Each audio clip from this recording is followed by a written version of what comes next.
If you've been wondering how well Derwent Drawing Pencils perform on textured paper, then this video is for you. G'day everyone, welcome to my art channel Brushes with Beck. Today's video is one where I am doing a little drawing of a Laughing Kookaburra. Now, I absolutely love Derwent Drawing Pencils. If you've followed me for a while, you probably already know that. And you'll also know that I love textured paper. The paper that I'm using for this drawing is Canson Mi-Teintes in a light grey tone, and I'm using the reverse fine grained side of the paper, not the front honeycomb side. So this paper is fantastic for using with Derwent Drawing Pencils, I find, because it just grips the pigment without having to apply very much pressure at all. And with a bit of an application of pressure, I can blend out my colours very easily and also get a solid colour application if I really want that. Derwent Drawing Pencils are wax based, so they are quite a very creamy pencil, this one. And I'm going in here I've started with a very light application of the light sienna and worked my white over the top of that, gradually building up the strength of the white. I find that the white is the hardest to blend out, so it's good to go in with that quite softly at first and lay in your other colours underneath first. So I'm just going in by mapping in mainly that white body area and then details around the head, so I can define those markings and light and shadow areas on the head. So I'm not using super sharp pencils most of the time, but they are sharp enough where I can rotate them around to find a little point to add in detail where I need to. And as I said before, the most important thing with these pencils is to go in with a light application first and rotate between your colours with light applications before your final layer or two where you can press a bit more heavily and get that sort of more solid colour built up. If you go in too heavy too early with these pencils, you're just going to end up with wax bloom and they're not going to blend out properly. So keep that in mind with any drawing you're doing with these pencils. It's very important to go in very lightly and add in your preliminary colours, add in another colour over the top, blend them together, and just keep working in your colours slowly, one over the top of the other, until you get the desired result that you are after, like you can see with the beak here. And it's just a matter of building up over time, so you don't overdo it with the pressure and end up with wax bloom or no tooth left on your paper to be able to take the pencil. And now, because they are such an opaque pencil, with the textured paper, you can layer light over dark relatively easily, but once you've built up quite a few layers of colour on this paper, once the tooth is a bit filled, it does make it harder to layer light over dark. And if you are looking to do that, it's very important to do that with a really sharp pencil so that the colour applies down better over the top of those previous layers of colour. Now you can see I'm going into the wing now. The wing and the back of this bird is the most complex part, along with the tail. There's a lot of detail, a lot of different changing colours. I've tried to, because I'm not going in full detail for this image, I'm trying to make sure I get in the necessary details while limiting the fine detail that's required. So that's something I really enjoy with colour pencils, and especially these Derwent Drawing Pencils on these smaller studies, is that I can get a realistic looking piece without having to focus too much on those nitty-gritty details. I don't have to do all those little the little barbs and the feathers and all that feather texture. I can just define the colours and patterns of the bird and the light and shadow and come out with a fantastic looking piece that hopefully also has a suggestion of texture and detail in it. So as I'm working through the wing, I realised that the shadow under the chin of the bird from the beak wasn't dark enough, so I've just darkened that up a bit before I've continued on with the wing here.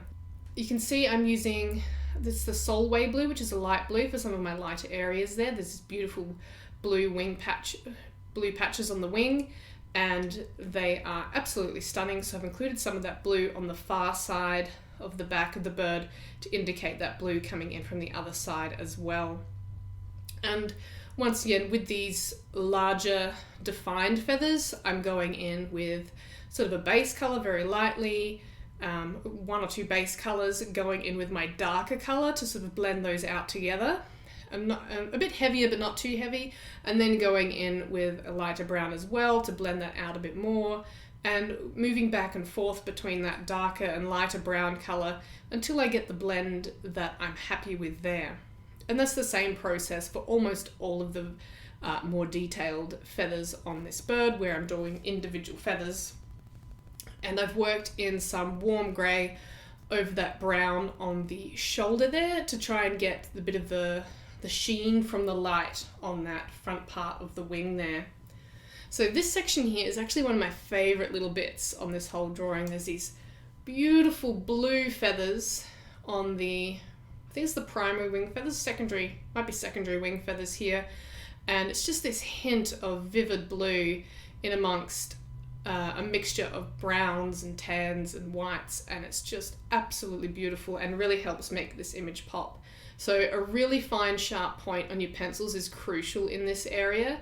So I've laid in my blues first, followed by the darker brown, and then I've blended those together using either a lighter blue or a cool grey there to help blend those colours together, and just making sure that point was nice and sharp so I could keep within my boundaries that I defined for myself.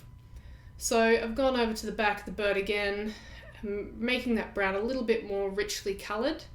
Now you can see I'm not covering the entire paper texture. If that's something that you want to do, by all means go ahead, fill every little nook and cranny of the grain of this paper. I personally don't feel the need to do that.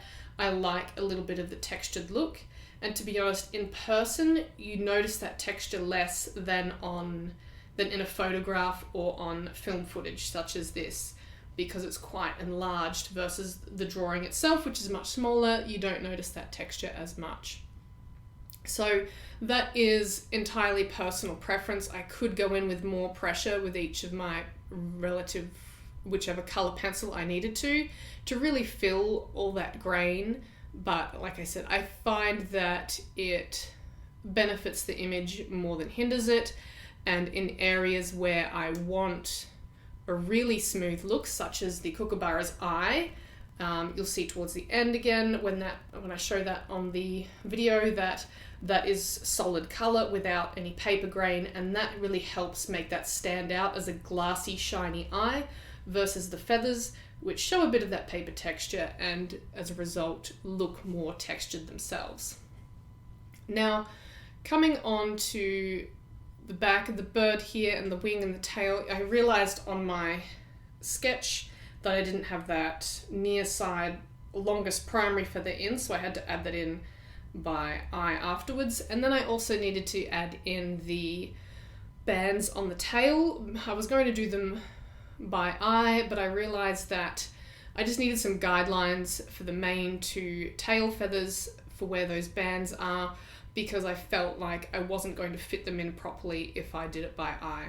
So I went over those lines from my sketch and just filling those in bit by bit. Now there is subtle colour changes across the width of each of these tail feathers, so I've been sure to include those with the fade from sort of light to dark of the orange tones, as well as the light to dark of the darker brown tones as well.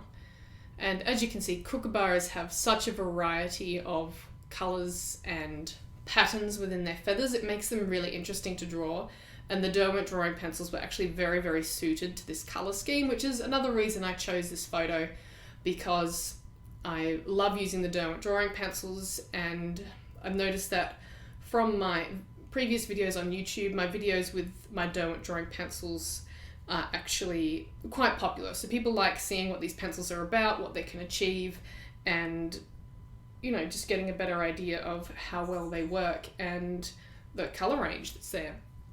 So I always love experimenting with them a bit more, just for my own benefit and also because it benefits you guys as well.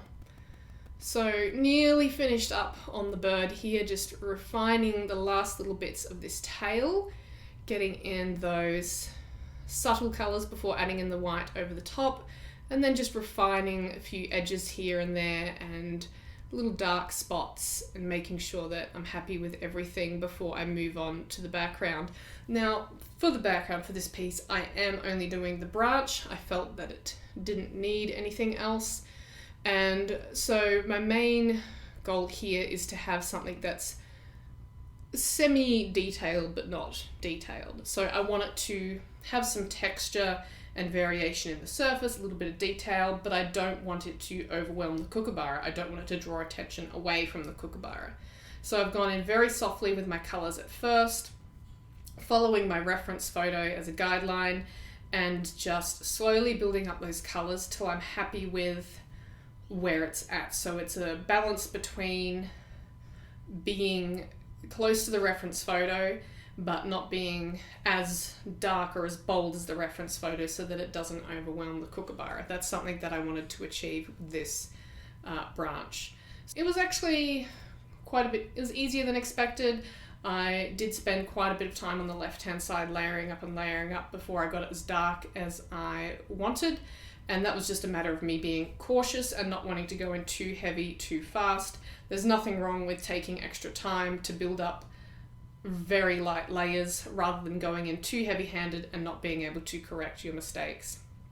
So once I've got that colour in, I'm blending it out mostly with warm grey 1 and some Solway blue, and I've used blue on the top edge of the branch as a way to get the reflection of the sky, that colour, into the branch. So there you've got the finished piece. I do hope you've enjoyed this video and that it's been helpful to you. I very much enjoyed drawing this kookaburra, and I love using the Derwent Drawing Pencils. Thank you very much for watching. If you liked it, please give it a thumbs up, comment down below, and I'll see you again next week for another video. Stay creative.